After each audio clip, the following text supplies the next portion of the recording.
जबलपुर में एमबीए छात्र की हत्या के आरोपी भाजपा नेता का ऑफिस और घर गिराने युवक कांग्रेस बुलडोजर लेकर पहुंची। हालांकि कुछ देर धरना प्रदर्शन करने के बाद कांग्रेस नेता वापस लौट गए। कांग्रेस ने इसे अपना सांकेतिक प्रदर्शन बताया। पहले दावा था कि कांग्रेस भाजपा नेता के घर पर बुलडोजर चलाएगी। आरोपी को पुलिस जेल भेज चुकी है, लेकिन युवा कांग्रेस उसके घर और ऑफिस पर बुलडोजर चलाने की मांग पर अड़े हैं। युवा कांग्रेस की ओर से शहर में इसे लेकर एक दिन पहले यानी मंगलवार को पोस्टर्स भी लगाए गए थे।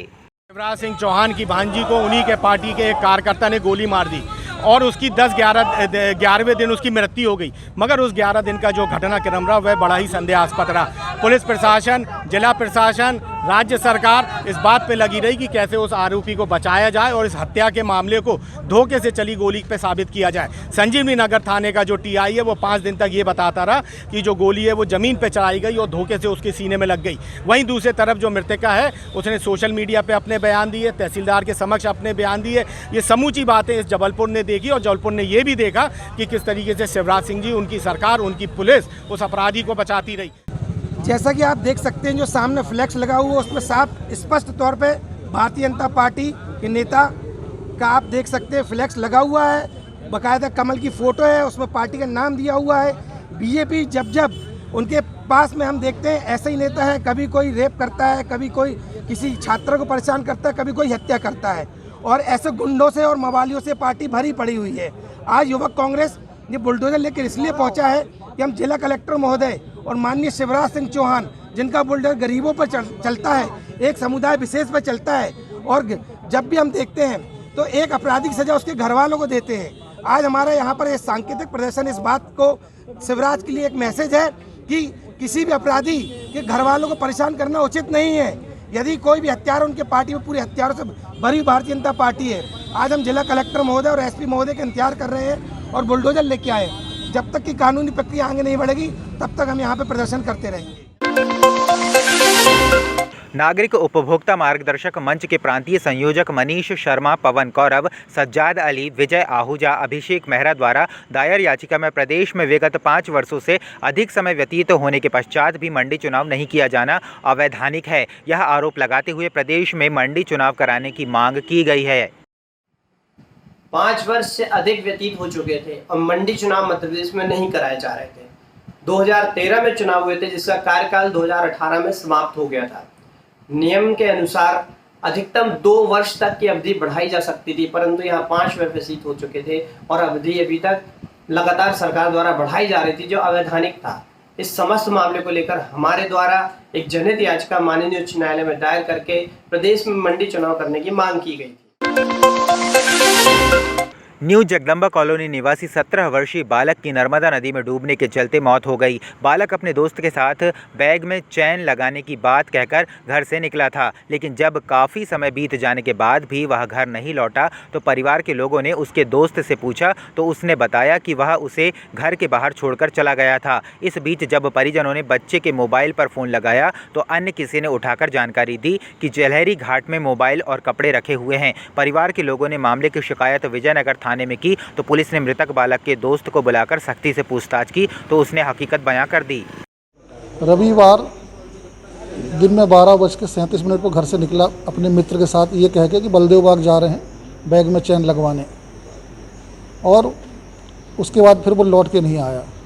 2:30 बजे उसके मित्र ने, जिसके साथ गया था, उसने फ़ोन करके पूछा कि उसका फ़ोन नहीं लग रहा है, फ़ोन नहीं उठा रहा है, कहाँ है। घर वालों ने बताया कि आपके साथ ही गया था। वो बोला नहीं, हमने घर के पास छोड़ दिया था। उसके बाद वो भी मिल के साथ में हम लोगों को ढूंढवाना शुरू किए। हम लोग विजयनगर थाने गए, रिपोर्ट दर्ज कराई और उसने पुलिस को भी गुमराह किया। पुलिस के पूछने पर कि तुम्हारे साथ गया था तो बताओ कहाँ पे है। पुलिस को भी यही बताया कि हमने घर के पास ला के छोड़ दिया था, उसके बाद हमें पता नहीं कहाँ है। अगले दिन सुबह 9 बजे उसका कपड़े और फ़ोन जलहरी घाट में बरामद हुए। फ़ोन पर घंटी जा रही थी, उससे पता लगा कि ये जलहरी घाट में इसके कपड़े और फ़ोन हैं। फिर पुलिस ने उसको बुला के पूछा, तब उसने स्वीकार किया कि हाँ, हम जलहरी घाट गए थे और वो तैरने में डूब गया। जबलपुर के महाराजपुर हाउसिंग बोर्ड कॉलोनी में कुछ दबंगों के द्वारा शासकीय उद्यान की भूमि पर कॉलोनी के कुछ दबंगों के द्वारा अवैध रूप से मंदिर का निर्माण करवाया जा रहा है, जिसकी शिकायत लेकर कॉलोनी की पीड़िता अपर्णा कोल और उसकी मां ने कलेक्टर कार्यालय पहुंचकर शिकायत दर्ज करवाते हुए बताया कि हाउसिंग बोर्ड कॉलोनी में प्रशासन के द्वारा बच्चों के खेलने के लिए गार्डन की भूमि आवंटित कर खाली छोड़ दी थी, जिस पर कॉलोनी के बच्चे रोजाना खेलकूद करते हैं। मेरी ये शिकायत है कि वहाँ पे जो गार्डन और पार्क की जगह भूमि खाली पड़ी हुई है, तो वहाँ पे कुछ लोग मिलकर मंदिर का निर्माण कर रहे हैं अवैध रूप से, जैसे कि कुंती विश्वकर्मा, शशि सेन, सविता विश्वकर्मा व अन्य महिलाएं हैं। और मेरी इसकी शिकायत सभी जगह दी गई हुई है, नगर निगम में भी, कलेक्ट्रेट में। ये तीसरी बार मेरी जन सुनवाई है और अभी तक कोई भी कार्यवाही नहीं की गई है। उनका कहना ये है कि हमको सबका सपोर्ट है, तो हमको कोई कुछ नहीं रोक सकता है। मैंने सब जगह शिकायत करी हुई है, लेकिन अभी तक कोई भी कार्यवाही नहीं। उद्यान विभाग में मैंने दिया हुआ है, यहाँ तक कि उनको नोटिस भी गया हुआ है। दुर्गेश विश्वकर्मा, कुंती विश्वकर्मा, सबको नोटिस भी गया हुआ है, लेकिन उन लोग तब भी नहीं मान रहे हैं, निर्माण कर रहे हैं। और नगर निगम से आए थे अतिक्रमण शाखा के लोग, दल प्रभारी आए थे, तो उन्होंने सीधे मुझसे 10,000 रुपये की मांग करी कि आप सीधे पैसे दो तो हम तुरंत के तुरंत काम करते हैं, नहीं तो हमारा काम रुक जाएगा। जबलपुर के संजीवनी नगर थाना क्षेत्र के गंगानगर नवनिवेश कॉलोनी में दहेज की प्रताड़ना के चलते नवविवाहिता ने फांसी लगाकर आत्महत्या कर ली। मृतका के मायके पक्ष के लोगों ने ससुराल पक्ष पर हत्या करने का आरोप लगाया है। हमारी आज दीदी का निधन हो गया और हमें नहीं लगता है कि निधन हुआ है, हमें लगता है कि मारा गया है, क्योंकि हमारी दीदी घर से पीड़ित थी। लड़ाई झगड़े होते रहते थे, जिया जी से भी नहीं पाटी खाती थी, जब देखो तब लड़ाई होती रहती थी। अभी 7-8 दिन पहले हम लेके आए थे अपने घर, निमंत्रण वगैरह किया था घर में, तो घर आई थी। पर घर कैसे आई थी? फ़ोन लगाया था, लड़ रही थी बहुत तेज़ी से। कुछ नहीं, ये तुम्हारा सामान टूटा लेके आई हो तुम घर से, ये तुम कूलर टूटा लेके आई हो घर से, ये तुम पलंग लेके आई हो टूटा घर से, तुम्हारे घर वालों ने कुछ नहीं दिया। बस इसी को लेकर विवाद लगा रहता था और सब परेशान करते थे। जिया जी भी, दीदी लोग भी हैं, सब परेशान करते थे। हमारी बेटी के साथ बहुत की नंदा है कि वो बहुत परेशान करती रही, मार पीटती रही है, मारती पीट रही।